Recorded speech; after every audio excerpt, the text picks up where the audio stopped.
Hey guys, what's going on? This is Matt Wenning at winningstrength.com. For those of you guys that don't know me, I have a master's in biomechanics, an undergraduate in exercise science, and nearly 30 years of experience in training special forces, general infantry, firemen, and all kinds of different clients. I've also broke a handful of world records myself, so it makes me feel like somewhat of an expert on this topic, which today we're going to talk about why I felt Thor missed his last deadlift in the strongman competition. From my own personal background on deadlifting, it was one of the hardest lifts that I had to train for a couple of reasons. One, being at 6'1", tall and better built to bench, the deadlift had always given me a lot of fits as far as progression and just getting better. The deadlift had to be trained a little differently than normal people that were built to deadlift, meaning that deadlifting high frequency all the time was very detrimental to my lower and mid back. So I wasn't able to pull as many times frequently through the month that most people that were built to deadlift could. So I had to learn how to deadlift kind of in a roundabout way and be very smart in when I picked my deadlift training. With that being said, I think there's a handful of things that Thor could have been working on that I don't see him doing a lot of that would have helped him with this deadlift, and I wanted to attack that today. Before we get into some of the corrections that I would make on the training, the first thing that I would like to commemorate Hafthor on is his flexibility. At 6'8", he has immense flexibility and mobility for that size.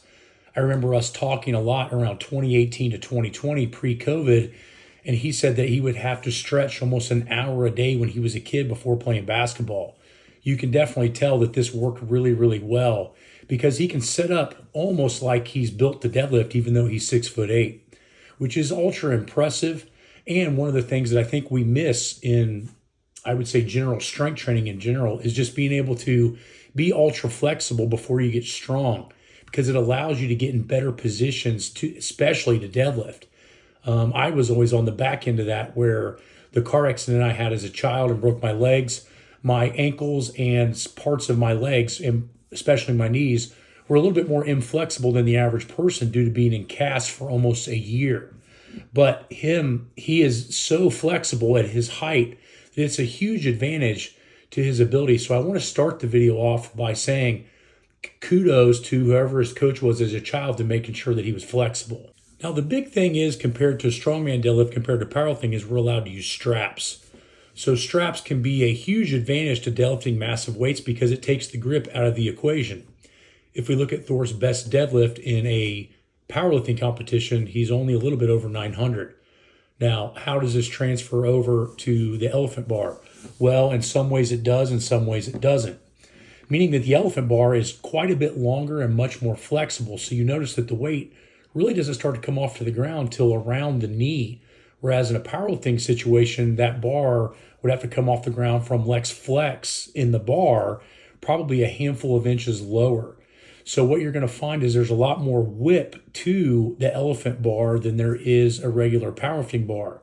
This could be advantageous if it's done correctly and a huge problem if it's not. So timing of the elephant bar and how you smack your pressure off the bottom is crucial. And that's some of the reason why I think that he missed the 1105 deadlift in competition. As you watch the flex of the bar and he actually slightly absorbs it with the upper back. This is start the process of him not being able to complete the lift because now he's not in a good mechanical position to use his hips. Now, from the angle I saw, which was the front part of the video, I couldn't really tell, but I have an inclination of another reason. One, I think the bar might have drifted away from his legs. This usually indicates that the lats are not tight enough to pull the weight into the body. This shortens your leverage as far as the shear force on your back and allows you to have more power. So the farther away the bar is from your legs, the less power you have because you're increasing the leverage or the fulcrum arm of that particular lift. My guess is with that much whip on the bar and him using that roll-in technique, which isn't bad, but it just has to be timed absolutely perfect in order for it to work, that I think when his lats didn't get tight and pull the bar into his legs, that was the next step of the fail happening or occurring at that world record weight. So now that we've broken down why I think the lift was missed, we need to talk into some other factors. One, travel. from Iceland to Ohio is roughly a 7-hour plane flight. And at his size, I'm sure that makes a huge issue. I don't know what day he actually got in, but from my personal opinion in competing at a national and world level, sometimes being in at least 3 to 5 days before competition is important for your back, your hydration, and just your overall health and sleep changes. The time in which is changed, you have, your different zones of time. His timing of that, of training, probably should have matched when he was competing at the Arnold back in Iceland. So for instance, if it was midnight in Iceland time that he had to deadlift, he probably should have been training there 5 to 6 weeks out.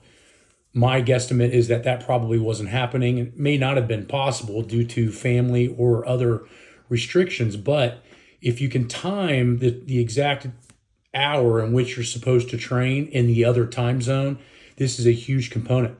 This is also why at the gym, we have 2 afternoon 5:30 sessions that we train, and then we have 2 morning sessions that we train. So that no matter what time of day we have to compete, or if we have to fly over to Western time zones or whatever, we're used to being strong at different times. How many times have you seen people say, oh, well, I didn't do well because I'm not used to training at this time or that time? I mean, it's a valid excuse, but it's one that can be corrected, especially at the pro ranks, where you probably want to time exactly or close to exactly when you think you're going to be able to compete. I know that when I competed a handful of times overseas, we tried to do that, and it was hard, but it made a big difference because my body was already used to that time zone. The final factor that I wanted to go over today that I think might be a limiting factor is age. And I can tell you from personal experience that my deadlift felt the strongest at about 30 to 32. And then after that point, my deadlift started to falter down no matter what I did. But the big thing is that Thor now is getting to a certain age where deadlifting at extreme pressures is going to be not as conducive for making solid gains. The only other person that I can think of that held his deadlift so long was Andy Bolton, being able to pull over 900 pounds close to 50 times, even up into his early mid-40s. But again, it's a big difference with what Thor has went through, his height difference, his size and stature. So what I feel is like now we're at an aging process where training smarter, or like maybe even flipping over to more how I train for the deadlift, may be helpful.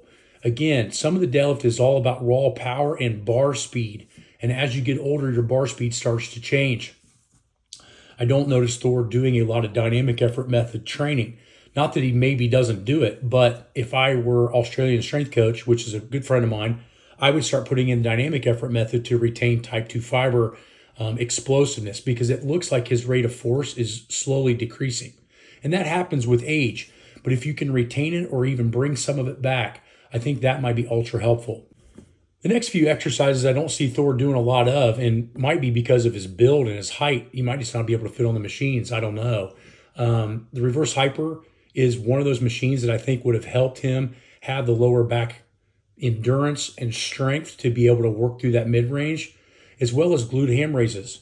I don't see him doing a ton of isolated hamstring work to build that up, and there's no better exercise than the GHR to build that up. Now, Rogue might have to make him a special one, but the point being is that sometimes as you age, your deadlift gets stronger through accessory exercises, not necessarily just deadlifting all the time. And I think that he's at that point where those accessory muscles and accessory movements are going to play a crucial role if he decides to keep pushing past and try to break this world record again.